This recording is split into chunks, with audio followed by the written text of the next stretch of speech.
يهده الله فلا مضل له ومن يضلل فلا هادي له ونشهد أن لا إله إلا الله وحده لا شريك له ونشهد أن سيدنا وسندنا وحبيبنا ومولانا محمدا عبده ورسوله الذي أرسله بالحق بشيرا ونذيرا وداعيا إلى الله بإذنه وسراجا وقمرا منيرا فقد قال الله تعالى في كلامه المجيد والفرقانه الحميد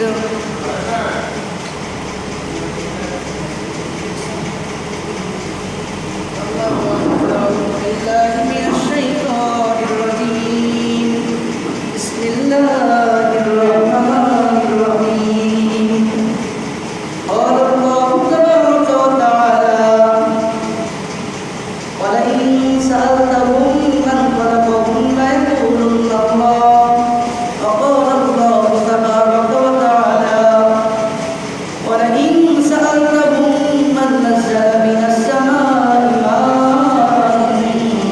فأحيا به الأرض من بعد موتها ليقولن الله قل الحمد لله بل أكثرهم لا يعقلون إن الله وملائكته يصلون على النبي يا أيها الذين آمنوا صلوا عليه وسلموا تسليما اللهم صل على محمد وعلى آل محمد كما صليت على إبراهيم وعلى آل إبراهيم إنك حميد مجيد اللهم بارك على محمد وعلى آل محمد كما باركت على إبراهيم وعلى آل إبراهيم إنك حميد مجيد الحمد لله وحده والصلاة والسلام على من لا نبي بعده সম্মানিত মুসলিম কিরাম আসসালামু আলাইকুম ওয়া রাহমাতুল্লাহি ওয়া বারাকাতুহু আমরা শুকরিয়া আদায় করছি সে মহান আল্লাহ তাআলার জন্য যিনি আমাদেরকে প্রতি জুমার ন্যায় আজকেও সালাতুল জুমা আদায় করার উদ্দেশ্যে আল্লাহ রাব্বুল আলামিনের ঘর মসজিদ পর্যন্ত আসার তৌফিক দান করেছেন যে মহান আল্লাহ তাআলা আমরা তার জন্য শুকরিয়া আদায় করছি সকলে বলুন আলহামদুলিল্লাহ সেই সাথে মহামানবতার মুক্তির দূত মুক্তির মুশারি সাইয়্যিদুল মুরসালিন খাতামুন নবিয়্যিন তার উপর দরুদ ও সালাম পাঠ করছি সকলে বলুন সাল্লাল্লাহু আলাইহি ওয়াসাল্লাম সম্মানিত মুসলিম কিরাম আমরা গত কয়েক সপ্তাহ ধরে আল্লাহ রাসূল সাল্লাল্লাহু আলাইহি ওয়াসাল্লামের জীবনী নিয়ে আলোচনা শুনে আসছিলাম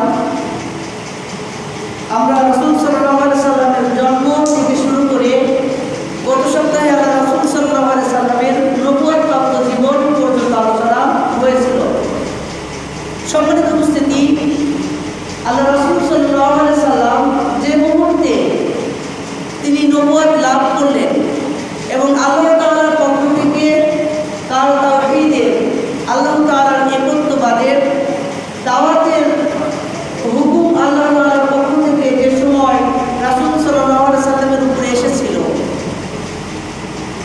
আমাদের ওই প্রেক্ষাপটটা বুঝতে হলে আগে আমাদেরকে জানতে হবে যে সময় আল্লাহ রাসূল সাল্লাল্লাহু আলাইহি ওয়াসাল্লাম নবুয়ত প্রাপ্ত লাভ করলেন সেই সময় ওই যুগের মানুষের ধর্মীয় অবস্থাটা কেমন ছিল ওই সময় মানুষরা কিভাবে তাদের ধর্ম পালন করত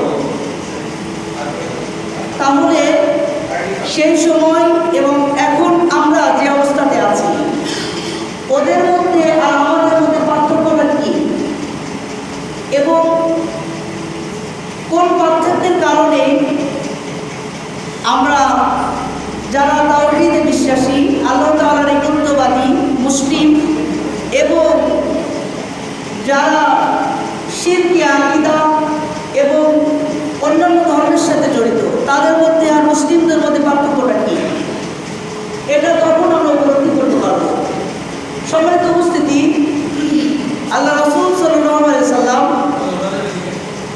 যখন নবুয়ত লাভ করে সেই সময় মক্কাতে এবং মদিনাতে, মদিনা মুনাওয়ারার ওই এলাকাতে ইহুদির সংখ্যা বেশি ছিল। তারাও কিন্তু আল্লাহ তাআলাকে বিশ্বাস করত। তারা মুসা আলাইহিস সালামের অনুসারী ছিল এবং মক্কাতে বেশিরভাগ ছিল হযরত ঈসা আলাইহিস সালামের অনুসারী। তারাও কিন্তু আল্লাহ তাআলাকে বিশ্বাস করত এবং তারাও নিজেদেরকে মুসলিম হিসেবেই দাবি করত। মুসলিমদের বিভিন্ন কার্যকলাপের সাথে তারা লিপ্ত ছিল। আমরা এগুলো আল্লাহ তাআলা ব্যাপকভাবে কোরআনের মধ্যে উল্লেখ করেছেন যে তাদের আকীদা এবং আমাদের আকীদার মধ্যে অনেকটাই মিল ছিল। কিছু মত বিরোধের কারণে তাদেরকে আমরা বলি কি জাহিলিয়াতের যুগের মানুষ, বর্বরতার যুগের মানুষ, অথবা তাদেরকে বলি মুশরিক, তাদেরকে বলি কাফের, নাস্তিক, এমন বলে থাকি। তো আমরা প্রথম থেকে শুরু করি। আল্লাহ তাআলা বলছেন, দেখেন আমাদের মধ্যে আরেকটি বিষয়, আমরা যারা মুসলিম অনেকেই কিন্তু জানি না কোন মানুষদেরকে মুশরিক বলা হয়, কারা কোন কাজ করলে মুশরিক হয়, বা কাফির কি পরিমাণ অপরাধ করলে হয়, এটা কিন্তু আমরা জানি না, অনেকেই আছি এখন। তো আল্লাহ তাআলা আমরা যেমন বিশ্বাস করি আমাদেরকে সৃষ্টি করেছেন আল্লাহ তাআলা, তাই না? এটা তো বিশ্বাস করি আমরা। ওই সময়ে যারা মুশরিক আমরা বলছি তারাও কিন্তু আল্লাহ তাআলা যে সৃষ্টিকর্তা এটা কিন্তু বিশ্বাস করত। আল্লাহ তাআলা বলছেন সূরা জুমার 24 নম্বর পারা প্রথম পৃষ্ঠার 37 নম্বর আয়াত, 87 নম্বর আয়াত। আল্লাহ তাআলা বলছেন, ওয়ালাইন সাআলতাহুম মান খালাকাহুম লা ইয়াকুলুনা আল্লাহ। হে নবী, আপনি যদি আপনার যুগের মানুষদেরকে জিজ্ঞাসা করেন, ওয়ালাইন সাআলতাহুম মান খালাকাহুম লা ইয়াকুলুনা আল্লাহ, যে তোমাদেরকে কে সৃষ্টি করেছে, তাহলে এই মক্কার যুগের মুশরিকরা বলবে লা ইয়াকুলুনা আল্লাহ, অবশ্যই আল্লাহ তাআলাই আমাদেরকে সৃষ্টি করেছেন। এখন আমিও যদি আপনাদেরকে জিজ্ঞাসা করি, বলে তো আমাদেরকে কে সৃষ্টি করেছে, আমরা কি বলবো? আল্লাহ তাআলাই আমাদের সৃষ্টি করেছে, তাই না? তাহলে ওই যুগের ওদের সাথে কিন্তু আমাদের আকীদার মিল পাওয়া গেল। ওরাও বিশ্বাস করতে আমরাও করি। আর কি পাবো আমরা? যুগরূপ 25 নম্বর পারা 14 নম্বর পৃষ্ঠা 87 নম্বর আয়াত। 2 নম্বর আল্লাহ তাআলা আবার বলছেন যে ওয়ালাইন সাআলতাহুম মান খালাকাস সামাওয়াতি ওয়াল আরদ। হে নবী, তুমি যদি মক্কার যুগের মুশরিক এবং মুশরিকদেরকে জিজ্ঞাসা করো যে মান খালাকাস সামাওয়াতি ওয়াল আরদ, আসমান এবং জমিন কে সৃষ্টি করেছে, ওই মুশরিকরা বলবে লা ইয়াকুলুনা আল্লাহ, অবশ্যই আল্লাহ তাআলাই আসমান এবং জমিনের সৃষ্টিকর্তা। আমরা যেমন, আমি যদি আপনাদের বলি বলে তো আসমান জমিন কে সৃষ্টি করেছে, আমরা কি বলবো? আল্লাহ তাআলাই সৃষ্টি করেছেন। তাহলে ওদের সাথে কিন্তু এটারও আমাদের মিল আছে বিশ্বাসগত দিক থেকে।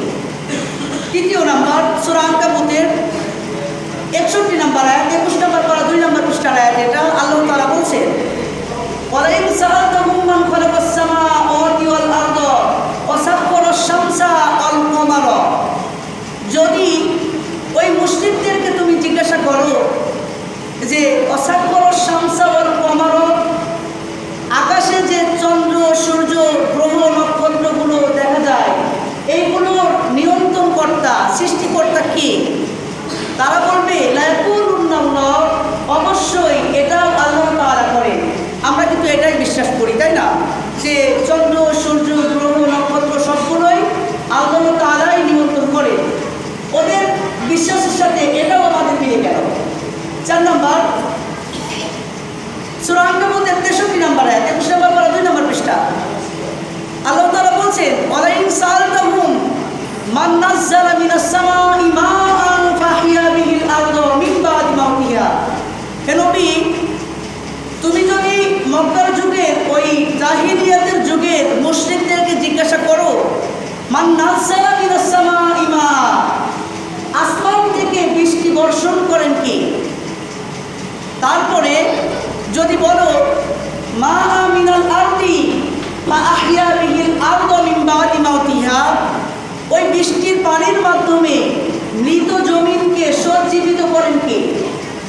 চৈত্র মাসে বৃষ্টি হয় না, প্রচণ্ড রোদের তীব্রতার কারণে আমরা দেখতে পাই অনেক সময় জমিনগুলো ফেটে চৌচির হয়ে যায়। এমন হয় না? ফসল ফলাদি হওয়ার কোনো আকাঙ্ক্ষা থাকে না, ঘাস পড়ে যায়, গাছ নষ্ট হয়ে যায়। আমরা বলি আল্লাহ বৃষ্টি দাও, বৃষ্টি দাও, তাহলে ফসলগুলো বাঁচবে।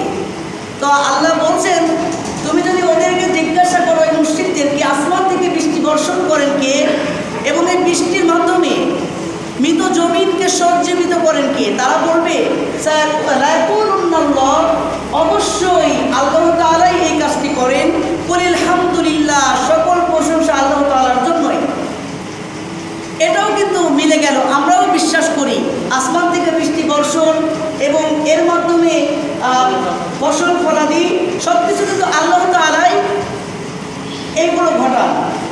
সম্মানিত উপস্থিতি, এটাও আমাদের সাথে মিলে গেল। পঞ্চম নাম্বার, আল্লাহ তাআলা বলছেন সূরা মুমিনুনের মধ্যে 18 নম্বর পারা 8 নম্বর পৃষ্ঠার 84 নম্বর আয়াত থেকে 89 নম্বর আয়াত পর্যন্ত বলা হয়েছে, কুল লিমানিল আরদু ওয়া মান ফিহা, তুমি যদি তাদেরকে বলো লিমানিল আরদু ওয়া মান ফিহা, এই জমিনের সব কিছু নিয়ন্ত্রণ করেন কে?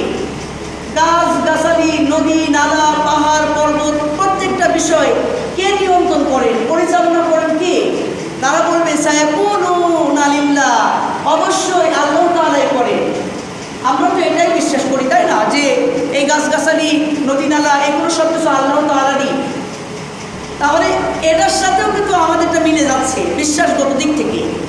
এরপরে আল্লাহ তাআলা আবার বলছেন, কুল মান রাব্বুস সামাওয়াতিস সাব'i ওয়া রাব্বুল আরশিল আযীম, হে নবী, তুমি যদি তাদেরকে আবার জিজ্ঞাসা করো, মান রাব্বুস সামাওয়াতিস সাব'i, এই 7 আসমান এবং জমিন, এর মধ্যে যা কিছু আছে, প্রথমে বললো কি জমিনের কথা, বলবো গাছগাছালি, নদী নালা, এবার বলছে 7 আসমানের উপরে এবং জমিনের নিচে সমস্ত কিছু কে নিয়ন্ত্রণ করেন, কার মালিকানায়? তখন ওই মুশরিকরা বলবে সাব'i ও রব্বুল আরশিল আযীম, এক মহান রব, যিনি এই সব কিছুর মালিক, যার কর্তৃত্বে কিছু পরিচালনা হচ্ছে। এটাও তারা বিশ্বাস করত, আমরাও যেমন করে থাকি। আল্লাহ তাআলা আবার বলছেন 88 নম্বর আয়াত সূরা মুমিনুনের একই পৃষ্ঠায়, কুল মান বিয়াদিহি মালাকুতু কুল্লি শাইইন ওয়া হুয়া ইউজিরু ওয়া লা ইউজারু, হে নবী, তুমি যদি তাদেরকে বলো মান বিয়াদিহি মালাকুতু, সব কিছুর মালিক, মুলক, রাজত্বর মালিক কার? তারা বলবে এটাও আল্লাহ। বিয়াদিহি মালাকুতু কুল্লি শাইইন ওয়া হুয়া ইউজিরু ওয়া লা ইউজারু, এবং কে এমন স্রষ্টা যার কবল থেকে কেউ বাঁচতে পারে না, এবং কেউ যদি তাকে সহায়তা করে সেখান থেকে কেউ ফেরাতে পারে না, এই ক্ষমতা কার রয়েছে? তারা বলবে সায়াকুলুনা লিল্লাহ, অবশ্যই এটাও আল্লাহ তাআলার কর্তৃত্বেই রয়েছে, এটাও তারা বিশ্বাস করবে। তাহলে আমরাও কিন্তু এটাই করি যে আল্লাহ যদি কাউকে ধরে তার থেকে আর কেউ বাঁচতে পারবে না, এই বিশ্বাসের সাথেও কিন্তু আমাদের আর ওই সময় মুশরিকদের মিল ছিল। এখানেই শেষ না, সূরা ইউনূস 11 নম্বর পারা 9 নম্বর পৃষ্ঠার 18 নম্বর আয়াত, সেখানে আল্লাহ তাআলা আরও বলেছেন যে কুল মাই ইয়ারযুকুকুম মিনাস সামাই ওয়াল আরদি, আসমান থেকে রিজিকের ব্যবস্থা করেন জমিনে কে? যদি এই প্রশ্ন মুশরিকদেরকে বলা হতো তখন তারা বলতো অবশ্যই আল্লাহ তাআলাই করেন। শুধু তাই না, আম্মাই ইয়ামলিকুস সামআ ওয়াল আবসার, যদি তাদেরকে জিজ্ঞাসা করা হতো ইয়ামলিকুস সামআ, শ্রবণ শক্তি কে দান করে, ওয়াল আবসার, এবং দৃষ্টি শক্তি কে দান করে, তারা বলবে অবশ্যই শ্রবণ শক্তি, দৃষ্টি শক্তি সব কিছু আল্লাহ তাআলাই করে। ওয়া ইউখরিজুল হাইয়া মিনাল মাইয়িতি ওয়া ইউখরিজুল মাইয়িতা মিনাল হাইয়্যি, এবং মৃত থেকে জীবিতকে, ডিমের কি কোনো প্রাণ আছে? একটা বস্তুর মতো, তাই না, নড়াচড়া করে না, ওই ডিমের মধ্য থেকে জীবিত বাচ্চা কে ফুটান, এবং জীবিত মানুষের মধ্য থেকে মৃত মানুষ কে বের করেন, এই কারিশমা কে দেখান? তারা বলবে সায়াকুলুনা লিল্লাহ, অবশ্যই এই ক্ষমতার মালিক একমাত্র আল্লাহ তাআলা। সম্মানিত উপস্থিতি, তাহলে আমরা যেমন বিশ্বাস করি এই সব কিছু আল্লাহ তাআলা করেন, ওই সময়ের মুশরিকরাও কিন্তু এটাই বিশ্বাস করত যে এটা আল্লাহ তাআলাই করেন। তাহলে প্রশ্ন এবার, পার্থক্যটা কোথায়? আমাদের মুসলিমদের আর মুশরিকদের পার্থক্যটা কোথায়? তারাও যা করতো আমরাও তাই করতাম, তাহলে সমস্যা কী ছিল যে তারা মুশরিক হয়ে গেল? দুইটা আয়াত কোরআনের মধ্যে আল্লাহ তাআলা এই বিষয়ে দিয়েছেন যে তাদের সমস্যা কী ছিল। এক নম্বর আয়াতটি পাবেন 23 নম্বর পারা 17 নম্বর পৃষ্ঠার সূরা জুমারের 3 নম্বর আয়াত। আল্লাহ তাআলা বলছেন তাদের একটি দোষ ছিল, সেটা কি? ওই সময় মুশরিকরা যেটা করতো সেটা হলো ইব্রাহিম আলাইহিস সালাতু ওয়াস সালামের পর থেকে যত ভালো মানুষ, নবী রাসূলরা এবং নেককার ভালো ভালো মানুষরা আসতো, তারা যখন চলে যেত, মৃত্যুবরণ করত, তখন তাদের সমাধি তৈরি করত, মূর্তি তৈরি করত। কেন তৈরি করতো? যে এরা ভালো মানুষ ছিল, এদের সামনে যখন আমরা দাঁড়াবো তখন আমাদের মনের মধ্যে একটা হবে যে এটা অনেক একটা ভালো মানুষ ছিল। এবং এইগুলোকে কাবা ঘরের মধ্যে তারা তৈরি করে রেখেছিল এবং তারা ইবাদত করত, আল্লাহরই ইবাদত কিন্তু করতো তারা। কিন্তু ওইগুলোকে রেখেছিল, কারণ কি ছিল রাখার? আল্লাহ তাআলা বলছেন, দেখেন যে মা না'বুদুহুম, তাদেরকে যখন জিজ্ঞাসা করা হলো যে তোমরা এইগুলোর সমাধি তৈরি করেছো বা এর ইবাদত কেন করো তোমরা, তখন ওরা বললো, ওই মক্কার যুগে, ওই জাহিলিয়াতের যুগে ওরা বললো মা না'বুদুহুম, আমরা তো এই মূর্তিগুলোর ইবাদত করি না, ইল্লা তবে লিউকাররিবুনা ইলাল্লাহি যুলফা, আমরা তাদেরকে ভক্তি করি, শ্রদ্ধা করি এই কারণে, লিউকাররিবুনা ইলাল্লাহি যুলফা, আমরা আশা রাখি এই সমাধিগুলো, এই মূর্তিগুলো আল্লাহর নিকটবর্তী আমাদেরকে করে দিবে। কেমন উদাহরণ দেওয়া যায়? আমরা যখন কোনো মন্ত্রী, চেয়ারম্যান বা উচ্চ পর্যায়ের কোনো নেতা অথবা কোনো প্রশাসনিক কর্মকর্তার সাথে দেখা করতে চাই, আমরা খোঁজ করি কি বলেন তো? আমার মতন সলিমন্ত্রীর তো মন্ত্রীর সাথে সরাসরি যোগাযোগ করা সম্ভব না, তাহলে আমি খোঁজ করবো কি? মন্ত্রীর পিএস বা তার সাথে ভালো যোগাযোগ কার, ওর সাথে যদি আমি যোগাযোগ করি তাহলে ওর মাধ্যমে আমি মন্ত্রীর কাছে বুঝতে পারবো, তাই না? এরকম করি আমরা যে ওর মাধ্যমে গেলে এই কাজটি হবে। বা যদি বলি ভাই এই সমাধান কে করতে পারে, তখন আমরা বলি অমুক ব্যক্তিকে ধরেন, ওর সেই লিঙ্ক এমপি মন্ত্রী বা ডিসিএসপির সাথে ভালো লিঙ্ক আছে, ওর সাথে যোগাযোগ করলে আপনার কাজটি সহজেই হবে। ঠিক অনুরূপভাবে এই সমাধিগুলো তৈরি করতো এবং তারা মনে করতো এরা তো আল্লাহর খুব ভালো মানুষ, আল্লাহর ইবাদত করতে করতে আল্লাহর খুব নিকটতম প্রিয় বান্দা এরা। আমরা যদি এদের শ্রদ্ধা করি তাহলে কিয়ামতের ময়দানে হয়তো এদের মাধ্যমে আমরা আল্লাহর নিকটবর্তী হব। আল্লাহকে এরা বলবে, আল্লাহ তোমার এই বান্দাগুলো আমাকে খুব সম্মান করতো। কথা বুঝতে পেরেছেন? মানে ওই মাধ্যমে আমরা আল্লাহর কাছে পৌঁছালাম। এক নম্বর সমস্যা ছিল তাদের। দ্বিতীয় নম্বর, সূরা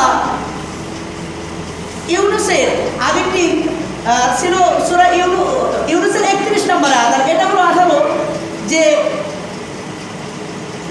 ওয়ায়াবুদুনা মিন দুনিল্লাহি, 11 নম্বর পারা 9 নম্বর পৃষ্ঠার ইউনূসের 18 নম্বর আয়াত। এটা আল্লাহ তাআলা বলছেন ওয়ায়াবুদুনা, তারা যারা ওই সমাধিগুলোর ইবাদত করত, তখন তাদেরকে যখন আল্লাহ রাসূল জিজ্ঞাসা করলো মা লা ইয়াদুল্লুহুম ওয়ালা ইয়ানফাউহুম, তোমরা যে এই মূর্তিগুলোর ইবাদত করছো, ভক্তি করছো, শ্রদ্ধা করছো, এরা তো তোমাদের কোনো উপকারও করতে পারে না এবং ক্ষতিও করতে পারে না।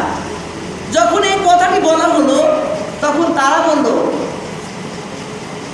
মা লা ওয়ায়াবুদুনা মিন দুনিল্লাহি মা লা ইয়াদুল্লুহুম ওয়ালা ইয়ানফাউহুম ওয়া ইয়াকুলুনা, তারা বলল হাউলাই শুফাআউনা ইনদাল্লাহ, যে আমরা এই জন্যই মূর্তিগুলার ভক্তি করি, শুফাআউনা ইনদাল্লাহ, এই মৃতরা, এই যারা চলে গেছে, এই সমাধিগুলো আমার সুপারিশ করবে। দুইটা, একটা হলো কি আল্লাহর নিকটবর্তী করে দিবে, যেমন তারা নিকটবর্তী ছিল। আর দ্বিতীয় নাম্বার হলো তারা আল্লাহর কাছে সুপারিশ করবে। আপনি বিপদে পড়লে, আপদে পড়লে, মুসিবতে পড়লে, কোনো সমস্যায় পড়লে, অথবা মৃত্যুবরণ করে জাহান্নামে যেতে লাগলে সুপারিশ করে জান্নাতে পাঠাবে। এই দুইটো কারণ তাদের ছিল। কেন? যে তারা সরাসরি আল্লাহর কাছে না গিয়ে ভায়া মাধ্যম হয়ে, আমি উদাহরণ দিই, মাঝে মধ্যে বলি যে বাচ্চা খাবে দুধ, এবার ছেলে যদি খালার কাছে গিয়ে বলে খালা দুধ খাবো, মাকে একটু বলো, এটা ভালো হয় না ছেলে ডাইরেক্ট মাকে বলে মা দুধ খাবো দুধ দাও, কোনটা ভালো হয়? ডাইরেক্ট মাকে বললে ভালো হয় না? আমি যদি 5 বার দুধ খাওয়ার জন্য 5 বারই মাকে বলি, খালাকে বলি খালা দুধ খাবো, মাকে বলো, 5 বার বললে কিন্তু এমনি মা রেখে যাবে যে তুই তো আমাকেও ডাইরেক্ট বলতে পারিস, তাই না? আমরা যে সূরা ফাতিহা পড়ি নামাজের মধ্যে, আল্লাহ তাআলা বারবার আপনাকে কি ওয়াদা করেন আপনি কি জানেন? আলহামদুলিল্লাহি রাব্বিল আলামিন, আমি সমস্ত প্রশংসা করছি এই বিশ্ব জগতের প্রতিপালক যে আল্লাহ তাআলা এই সব কিছু নিয়ন্ত্রণ করেন। আর রহমানির রহিম, যিনি পরম দয়ালু, অসীম দয়ালু এবং মেহেরবান তার, এবং কি মালিক ইয়াউমিদ্দিন, এবং যিনি হলো ওই বিচার দিবসের মালিক, কিয়ামতের ময়দানে যেদিন বিচার হবে ওই দিনের মালিক। তারপরে ইয়্যাকা না'বুদু, আমরা নামাজে বলছি ইয়্যাকা না'বুদু, আল্লাহ একমাত্র আমি তোমার ইবাদত করি, তোমাকেই শ্রদ্ধা করি, তোমাকেই ভক্তি করি। ওয়া ইয়্যাকা নাস্তাঈন, এবং আমি বিপদে মুসিবতে সমস্যায় পড়লে নাস্তাঈন, তোমার কাছেই সাহায্য প্রার্থনা করব। আপনার সমস্যা আপনি ডাইরেক্ট নামাজে দাঁড়িয়ে আল্লাহকে বলবেন, আল্লাহ আমার এই সমস্যা, আমি এই বিপদে আছি, এই মুসিবতে আছি, তুমি আমাকে এখান থেকে উদ্ধার করো। আর আমি আল্লাহর কাছে না গিয়ে ওই যে তারা কি করতো, ওই মূর্তিগুলোর কাছে গিয়ে বলতো যে আমার এই সমস্যা, আমাকে তুমি উদ্ধার করো। যেমনভাবে আমরা বিভিন্ন সময় যুগে যুগে, একটা বিষয়, যুগে যুগে ইসলামের ক্ষতি করেছে 2 শ্রেণীর মানুষ। এক শ্রেণী হলো ধর্মীয় যাজক, যারা ধর্মীয় মানে ধর্মের দুর্বলতা নিয়ে মানুষকে ভ্রান্ত আকিদায় বা বিভ্রান্ত ছড়ায়। আর 2 নম্বরে হলো রাষ্ট্রীয় শাসকরা, তাদের ক্ষমতা খাটিয়ে আল্লাহর যে একত্ববাদী, আল্লাহ তাআলার আইন নিয়ম এইগুলো চেঞ্জ করে দেয়, দিয়ে মানুষকে পথভ্রষ্ট করে। সম্মানিত উপস্থিতি, এবার আমরা একটু দেখি, এবার দেখেন 2টা সমস্যা আমরা পেলাম কিন্তু ওই মক্কার যুগের মুশরিকদের। তারা ভায়া মাধ্যম হয়ে আল্লাহর কাছে পৌঁছাতো এবং তারা সুপারিশের আশায় ওই মূর্তিগুলোর ভক্তি করত। এইবার আমরা যারা আমাদের সমাজে, আমরা যারা এখন মুসলিম আছি, তাদের সাথে সেম মিল রয়েছে আমাদের। আমাদের এই সময়ে এই প্রজন্মকে যারা মুশরিক বানাচ্ছে, শিরকের সাথে লিপ্ত করছে, তারা কারা? 1 নম্বর হলো যারা বলে ধর্ম যার যার, উৎসব সবার। এই কথাটা যদি আমার মুসলিম ভাইদেরকে বিশেষ করে বলছি, যদি আপনি এই কথা বলেন আপনার ঈমান থাকবে না। আপনি যদি কখনো এই কথা বলেন ধর্ম যার যার, উৎসব সবার, আপনি সাথে সাথে বেঈমান হয়ে যাবেন। কেন হবেন? প্রশ্ন, কেন হবেন? আমি এখন ব্যাখ্যা করব ইনশাআল্লাহ। প্রথমে একটু উদাহরণ দেওয়া যায় এইভাবে।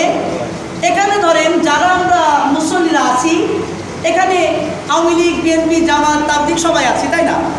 আচ্ছা, আমাদের একটা আকিদা, যারা হলো আওয়ামী লীগ করি, যদি বিএনপির কোনো অনুষ্ঠান হয় এইবার বিএনপির অনুষ্ঠানে যদি কোনো আওয়ামী লীগের কোনো লিডার গিয়ে ওই অনুষ্ঠানের সামনে গিয়ে নাচানাচি করে তাদের সাথে হয়ে, এইটাতে কি আওয়ামী লীগের লোকজন কতটুকু সমর্থন করবে? করবে? হ্যাঁ, আমরা কি বলবো তখন? যে দেখো আওয়ামী লীগ করে, দেখো বিএনপির অনুষ্ঠানে গেছে, তার মানে তো গোল আলো, আওয়ামী লীগের সাথেও থাকে বিএনপির সাথেও থাকে, তাই বলবো না? একইভাবে আওয়ামী লীগের অনুষ্ঠানে দেখা যাচ্ছে কোনো জন্মদিনে বা কোনো অনুষ্ঠানে যদি বিএনপির, জামাতের, তাবলিগের বা কোনো দলের লোক আওয়ামী লীগের অনুষ্ঠানে গিয়ে নাচানাচি করি, উৎসব পালন করি, তাহলে কিন্তু ওই দলের লোকও বলবে ও তো আমাদের দলে আর নাই, ওই দেখো আর এক দলের মিছিল করছে, আর এক দলের মিটিং করছে, তাই বলবে কিনা ভাই? বলবে না? এবার প্রশ্ন, মানে গণতান্ত্রিক দিক থেকে আমরা যদি এক দলের হই আর এক দলের কোনো উৎসব পালন করি না, কথা বুঝতে পেরেছেন? আমি যদি এক নেতার লোক হই আর এক নেতার শোনামনে যাই না, কথা বুঝেন? আপনার রাজনৈতিকের গুরুত্বের দিক থেকে কি ধর্মকে এর থেকেও ছোট মনে করেন? বুঝেননি এখন? আপনি আল্লাহকে বলছেন ইয়া কানাবুদু ওয়া ইয়া নাস্তাঈন, আমি তোমার ইবাদত করি, তোমার কাছে সাহায্য চাই।